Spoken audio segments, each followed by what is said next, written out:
হুগলির বলাগড়, যাকে বলা হয় বাংলার ডিঙি নৌকার ধারক ও বাহক। কয়েক শতাব্দী প্রাচীন এই হস্তশিল্প আজ অস্তিত্ব সংকটে ভুগলেও এবার এক নতুন ভোরের অপেক্ষায় প্রহর গুনছেন শিল্পীরা। সবকিছু ঠিকঠাক থাকলে আগামী এপ্রিল মাসেই বলাগড়ের মুকুটে যুক্ত হতে চলেছে জিআই তকমার নয়া পালক। এই আন্তর্জাতিক স্বীকৃতি কি পারবে রুগ্ন নৌশিল্পের হাল ফেরাতে? গঙ্গা তীরবর্তী জনপদ বলাগড় 400 থেকে 500 বছরের পুরনো এখানকার নৌশিল্পের ইতিহাস। একসময় পেরেখিন জোড়াকাঠ পদ্ধতিতে তৈরি হতো মজবুত ডিঙি নৌকো। কালের নিয়মে আজ সেই জায়গায় এসেছে জলুই পেরেক। একসময় 40টি পরিবার এই শিল্পের সঙ্গে যুক্ত থাকলেও বর্তমানে সেই সংখ্যা কমে ঠেকেছে মাত্র 20-তে। নতুন প্রজন্মের অনীহা আর কাঁচামালের অভাবে ধুঁকছে এই ঐতিহ্যবাহী কুটির শিল্প। জিআই ট্যাগ পেতে চলেছে বলাগড়ের নৌশিল্প। বলাগড়ের নৌশিল্প প্রায় 400-500 বছরের পুরনো। এই বলাগড়ের নৌশিল্পকে কেন্দ্র করে কিন্তু প্রায় 40 থেকে 50টি ঘর এখানে কিন্তু জীবিকা নির্বাহ করত। কালের ক্রমপ্রবর্তনের মধ্য দিয়ে দেখা যায় এই শিল্প কিন্তু মন্দাতে পড়েছে, কারণ এখানে কিন্তু আর 40-50 ঘরে মানুষেরা নৌকো তৈরি করেন না। সেই সংখ্যাটা নেমে দাঁড়িয়েছে 19-20। কিন্তু সম্প্রতি প্রধানমন্ত্রী সিঙ্গুরের সভা থেকে বলেছেন যে বলাগড়ে বন্দর হবে।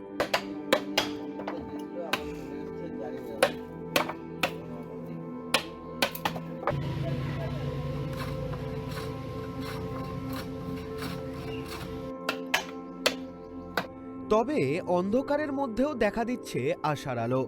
গত 18 জানুয়ারি সিঙ্গুরের সভা থেকে প্রধানমন্ত্রী নরেন্দ্র মোদী বলাগড়ে বন্দর তৈরির কথা ঘোষণা করায় স্বপ্ন দেখতে শুরু করেছেন শিল্পীরা। আর এরই মাঝে বাড়তি পাওনা জিআই তকমা। গবেষক পার্থ চট্টোপাধ্যায় ও ডক্টর পিনাকি ঘোষের দীর্ঘ প্রচেষ্টায় এখন স্বীকৃতির দোরগোড়ায় বলাগড়ের ডিঙি। জিআই এর অনেকগুলো ধাপ। প্রথম ধাপটি হলো এর গবেষণাপত্র তৈরি করা, তারপরে সেইটি জিআই এর দপ্তরে জমা করা, তারপরে অনেকগুলো হিয়ারিং হয়, 5খানা হিয়ারিং হয়েছে। হিয়ারিং এর পরে লাস্ট ধাপ হলো অ্যাডভার্টাইজমেন্ট স্তরে জিআই দপ্তরের জার্নালে এই গবেষণাপত্রটা তুলে ধরা হয়, যাতে করে কোনো অভিযোগকারী অভিযোগ যদি জানাতে চায় তাহলে তারা জানাতে পারে বলাগড়ের নৌকো জিআই পাচ্ছে, এই বিষয়ে পাওয়ার যৌক্তিকতা নেই এই জানিয়েও কেউ অভিযোগ করতে পারে।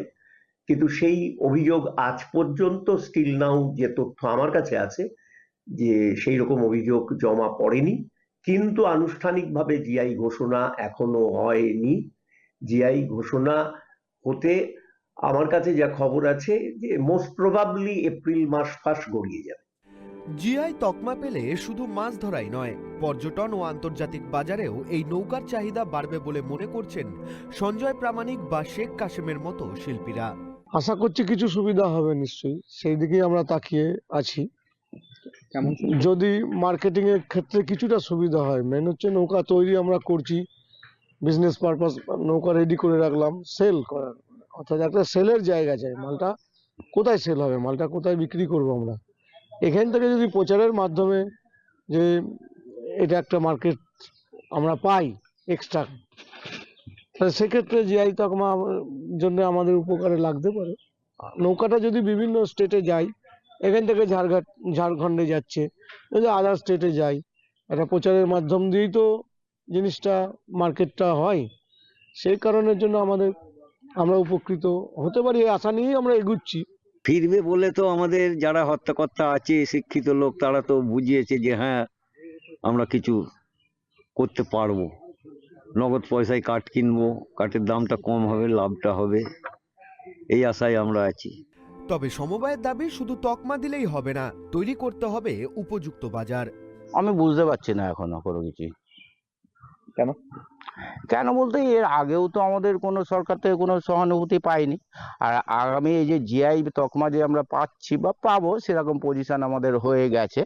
তার এর বিনিময়ে যদি হয়তো সরকার যদি মুখ তুলে তাকায় বা সরকার যদি আমাদের কিছু করে বা আমাদের একটা মার্কেট তৈরি করে দেয়, তাহলে সেই জায়গায় হয়তো বা বাইরে থেকে কাস্টমার যদি আসে, তাহলে হয়তো আমরা উপকৃত হব। নচেত আমাদের যেরকম শিল্প যেরকম ভাবে চলছে, শিল্প আমাদের শেষের পথে একবারে বহু কারখানা ছিল। 2000 সালের পরেও আমাদের এখানে 65খানা কারখানা ছিল। বর্তমান পজিশনে এখন আছে 18 থেকে 20টা, তার মধ্যেও ভগ্ন অবস্থা, তার মধ্যে 5-6টা কারখানা একটু চলে মোটামুটি ভাবে। সপ্তগ্রাম বন্দরের সেই সোনালী অতীত কি ফিরবে? জিআই তকমার হাত ধরে বলাগড়ের নৌকার পালে কি নতুন হাওয়া লাগবে? উত্তরের অপেক্ষায় এখন দিন গুনছেন গঙ্গার পাড়ের কয়েকশো নৌশিল্পী। এখানে কিন্তু সেই নৌশিল্পীরা একটু হলেও জীবিত হওয়ার চেষ্টা করছেন, আশার আলো তাদের চোখে মুখে।